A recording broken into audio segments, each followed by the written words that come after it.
జీవితంలో ఒక్కసారైనా చేయాల్సిన యాత్ర చార్ధామ్. లత గారి ఆధ్వర్యంలో సంప్రదించండి. బెంగళూరులో జరిగిన ఒక దారుణ ఘటన ఇప్పుడు అందరిని ఉలిక్కి పడేలా చేస్తుంది.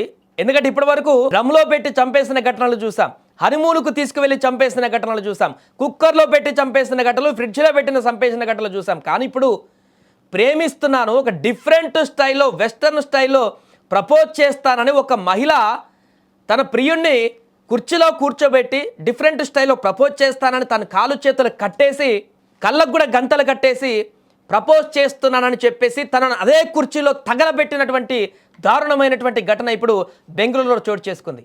ప్రేమ అంటే ఒకరినొకరు తోడుగా ఉండడం, కష్ట సుఖాలను పంచుకోవడం. కానీ అదే ప్రేమ ఇప్పుడు ఒక్కసారి ఊహించని మలుపు తిరిగింది, ప్రాణాలు తీసే స్థాయికి చేరుకుంది.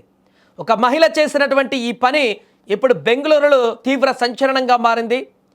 ఇదే కాకుండా మిగతా యువకులను కూడా తీవ్ర భయాందోళనకు గురి చేస్తుంది. బెంగళూరులో జరిగినటువంటి ఈ విషాద ఘటన ఇప్పుడు అందరినీ షాక్ గురి చేస్తుంది. ఒక అందమైన సర్ప్రైజ్ ఇస్తానని చెప్పి నమ్మించి పిలిచినటువంటి ప్రియురాలు ఆ ప్రియుడికి కళ్ళకు గంతలు కట్టి కుర్చీలో కూర్చోబెట్టి కాళ్ళు చేతులు కట్టేసి ప్రపోజ్ చేస్తున్నట్టుగా, ఒక డిఫరెంట్ స్టైల్లో ప్రపోజ్ చేస్తున్నట్టుగా అతన్ని నమ్మించి అతన్ని తగలబెట్టేసింది అదే కుర్చీలో. ప్రేమలో నమ్మకమే ప్రాణం అనుకున్న ఆ వ్యక్తికి ఆ నమ్మకమే మృత్యుపాశంగా మారింది. ప్రాణానికి ప్రాణంగా ప్రేమించిన ఆ వ్యక్తి కాలయమిడిగా మారితే ఎలా ఉంటుందో ఈ ఘటన నిరూపిస్తుంది. పూర్తి వివరాలకు వెళ్తే బెంగళూరుకు చెందిన ప్రేమ, కిరణ్ పేర్లు కొంత మార్చబడ్డాయి. గత కొంతకాలంగా వీరు ప్రేమించుకున్నారు.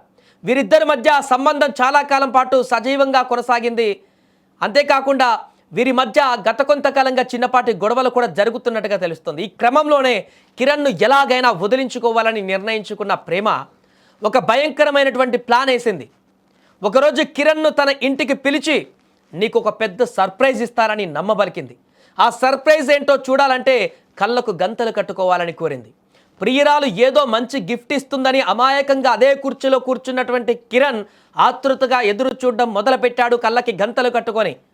కిరణ్ కళ్ళకు గంతలు కట్టిన తర్వాత ప్రేమ అతడిని కదలకుండా కుర్చీకి కట్టేసింది. ఇది కూడా ఆటలో భాగమేనని అతను భావించాడు. ఏదో సర్ప్రైజ్ ఇస్తుంది కావచ్చు అని చెప్పేసి సైలెంట్గా అలానే నవ్వుతూ కూర్చుండిపోయాడు. కానీ అక్కడే అసలు కథ మొదలైంది.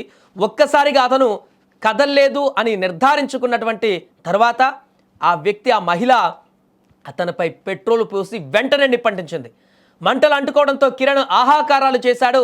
తనను తాను కాపాడమని కేకలు వేసినా కూడా అక్కడ నుంచి ప్రేమ ఆ తగలబెట్టి పరారైపోయింది.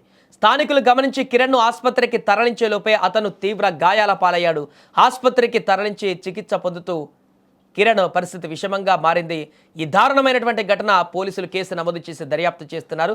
ప్రేమను అదుపులోకి తీసుకొని పోలీసులు ఆమె ఈ పని ఎందుకు చేయాల్సి వచ్చిందనే కోణంలో విచారిస్తున్నారు. పెళ్లి విషయంలో వచ్చిన గొడవలే దీనికి కారణమా, లేక మరేదైనా వివాదం ఉందా అని ఆరా తీస్తున్నారు. ప్రేమ పేరుతో జరుగుతున్న ఇలాంటి దాడులు సమాజంలో ఇప్పుడు తీవ్ర ఆందోళన కలిగిస్తున్నాయి. ఇప్పటికీ చాలా ఘటనలు వెలుగులోకి రావడం చూసాం. కొత్త కొత్త డిఫరెంట్ స్టైల్లో ప్రేమించిన వ్యక్తుల్ని, పెళ్లి చేసుకున్న వ్యక్తులను చంపేస్తున్నటువంటి ఘటనలు మహిళల నుంచి మనం చూస్తున్నాం. డ్రమ్లో పెట్టేయడము, హనీమూన్ తీసుకువెళ్ళి కొండ నుంచి తోసేయడము, ఇలాంటి ఘటనలు చూస్తున్నాం. కానీ ఇది అంతకు మించినటువంటి డిఫరెంట్ స్టైల్లో జరిగినటువంటి హత్యాయత్నం అని చెప్పాలి. ప్రేమికుడికి పిలిచి సర్ప్రైజ్ ఇస్తామని కూర్చోబెట్టి అదే చైర్లో కళ్ళకు గంతలు కట్టి కాళ్ళు చేతులు కట్టేసి పెట్రోల్ పోసి తగలబెట్టినటువంటి ఉన్మాదానికి దిగిందంటే ఆ యువతి ఎంత దారుణమైనటువంటి స్థితిలో ఈరోజు పరిస్థితులు ఉన్నాయో అర్థం చేసుకోవచ్చు. ఈ ఘటన విన్న మిగతా ప్రేమికులు కానీ, యుక్త వయసులో ఉన్నటువంటి యువకులందరూ కూడా ఇప్పుడు ఒకసారి ఆలోచించుకోవాల్సిన పరిస్థితి ఏర్పడింది. ప్రేమించిన వ్యక్తిని నమ్మాలంటేనే భయపడాల్సిన పరిస్థితి ఏర్పడింది. సమాజంలో జరుగుతున్నటువంటి వరుస ఘటనలు తీవ్ర ఆందోళన కలిగిస్తున్నటువంటి పరిస్థితి. ఏదేమైనా బెంగళూరులో జరిగినటువంటి ఘటన అయితే ఒక్కసారిగా పెను సంచలనంగా మారింది.